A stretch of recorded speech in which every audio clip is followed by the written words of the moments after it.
1, 2, 3 জানুৱাৰী 2022 বৰ্ষত নাজিৰাটিং তামুলী পৰ্যটন উৎসৱ আমি পালন কৰিম।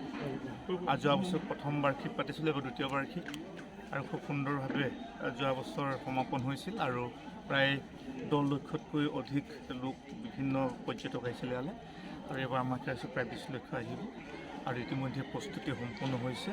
মুখ্যমন্ত্ৰী ডাঙৰীয়া 3 তাৰিখে আহিব, জুবিন গাৰ্গ ডাঙৰীয়া 3 তাৰিখে আহিব, আৰু বিভিন্ন জাতি জনগোষ্ঠীৰ ইয়াত সাংস্কৃতিক কাৰ্যসূচী আমি ৰাখিছোঁ, থলুৱা খাদ্য আমি ৰাখিছোঁ, আত্মসহায়ক গোটৰ 1টি বিপণী আমি দিয়াৰ ব্যৱস্থা কৰিছোঁ। আৰু তাতোতকৈ ডাঙৰ কথা, এই খুব সুন্দৰ নদীখন আৰু সুন্দৰ অৰণ্যখন পৰিষ্কাৰ কৰি ৰখাটো আমি বেছি গুৰুত্ব দিছোঁ। আৰু ইতিমধ্যে গোটেই নদীখনক আমি যিমান দূৰ পাৰোঁ প্ৰায় 2-3 কিলোমিটাৰলৈকে আমি পৰিষ্কাৰ কৰিছোঁ, খান্দিছোঁ, আৰু ছাইডত যিমান আৱৰ্জনা আছিলে সেইখিনি এতিয়া পেলোৱাৰ ব্যৱস্থা কৰিলোঁ। আৰু আমি আশা ৰাখিছোঁ ভৱিষ্যতে পৰ্যটন মানচিত্ৰত অসমক যাতে স্থান পায় নাজিৰাটিং তামুলী বনগাঁৱে, তাৰ এটা ব্যৱস্থা কৰিছোঁ। আৰু মুখ্যমন্ত্ৰী ডাঙৰীয়াক এই বিষয়ে আমি অৱগত কৰিছোঁ, আৰু মুখ্যমন্ত্ৰী ডাঙৰীয়াও হয়তো 3 জানুৱাৰী তাৰিখে অসমৰ মানচিত্ৰত যাতে সোমোৱাৰ ব্যৱস্থা কৰিব তাৰ কাৰণে আশা ৰাখিছোঁ অহা 3 জানুৱাৰী তাৰিখে। আৰু ৰাইজেও খুবেই ইচ্ছুক হৈ আছে মুখ্যমন্ত্ৰী আহিবলৈ, আৰু বিভিন্ন কাৰ্যসূচীত আমাৰ সাংস্কৃতিক দলৰ লগতে আমাৰ অতি জনপ্ৰিয় জুবিন গাৰ্গ আহিব আমাৰ এই পাঁচপাৰা অঞ্চললৈ। গতিকে কোনোদিন জুবিন গাৰ্গ ডাঙৰীয়াক নেদেখা, মুখ্যমন্ত্ৰীক ওচৰৰ পৰা নোপোৱা ইয়াৰ জনগোষ্ঠীয় লোকসকলে খুব অধীৰ আগ্ৰহে, আৰু আপোনালোকে আজি দেখিছে লাই খুঁটা ইয়াত স্থাপন কৰা হ'ল।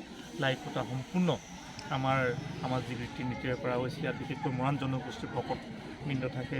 আমি গোঁসাই ডাঙৰীয়া শ্ৰী শ্ৰী নাহৰ মহন্ত ডাঙৰীয়া সত্ৰাধিকাৰ তেখেতে নিজে আহি উপস্থিত, গোঁসানী ডাঙৰীয়ানী আছে।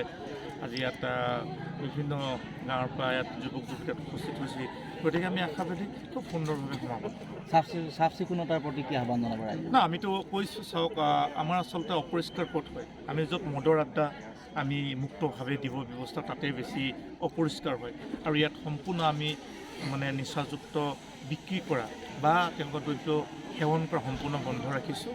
আৰু ৰাইজেও যিখিনি ভাল পাইছে, কাৰণ 10জনে ইয়াত মদ খাব, 10জনে লেতেৰা কৰিব, 90জনৰ কাৰণে ইয়াত অসুবিধা হয়। গতিকে ৰাইজে ভাল পাইছে। গতিকে সেই 10জনে যাতে ইয়াত মদ যাতে তাত সেৱন কৰি ইয়াত যাতে ইয়াত গোটেই বিশৃংখল পৰিস্থিতিৰ সৃষ্টি নকৰে তাৰ সজাগতা কাৰণ আমি ইতিমধ্যে বহু কাৰ্যসূচী লৈছোঁ। আৰু বিভিন্ন দল সংগঠন আমি যিমানখিনি আছে ইয়াত আশা আছে, আছু আছে, মৰাণ ছাত্ৰ সন্থা আছে, নেপালী ছাত্ৰ সন্থা আছে, আমাক সহযোগিতা আগবঢ়াইছে, আৰু নিৰ্বাচিত প্ৰতিনিধিসকল সহযোগিতা আছে। আৰু আটাইতকৈ ডাঙৰ কথা, পোনপটীয়াভাৱে আপোনালোকক সাংবাদিক বন্ধুসকলে আমাক ইয়াৰ গোটেই কাৰ্যসূচী যোৱা বছৰৰ পৰা পোনপটীয়াভাৱে জড়িত হৈ আছে, আৰু আপোনালোকে আমাক সহযোগিতা আগবঢ়াইছে। তাৰ কাৰণে মানুহৰ পৰা সচেতনতা বেছি বৃদ্ধি কৰিছে বুলি ভাবোঁ।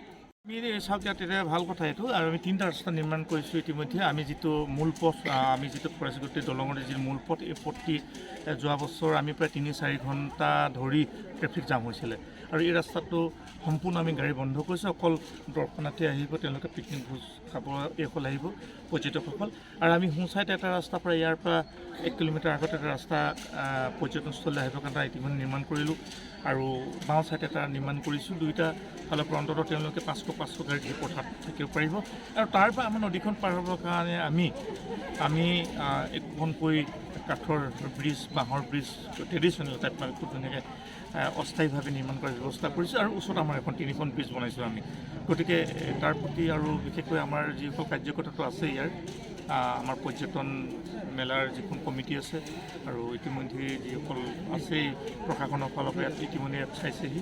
গতিকে তেখেতলোকে এটা হেলিকপ্টাৰতে আহিব, কাৰণ ৰাস্তাটোত যিমান ভিৰ হ'ব মুখ্যমন্ত্ৰী ডাঙৰটো সম্ভৱেই নহয় আচলতে গাড়ী দি অহাটো। গতিকে ডাঙৰ ফিল্ড এখন আছে, পথাৰখন ইয়াতে নামিব। গতিকে নিৰাপত্তাৰ দিশটো সম্পূৰ্ণ চোৱা চিতা কৰা হৈছে, আৰু ইয়াত অসুবিধা নহয়।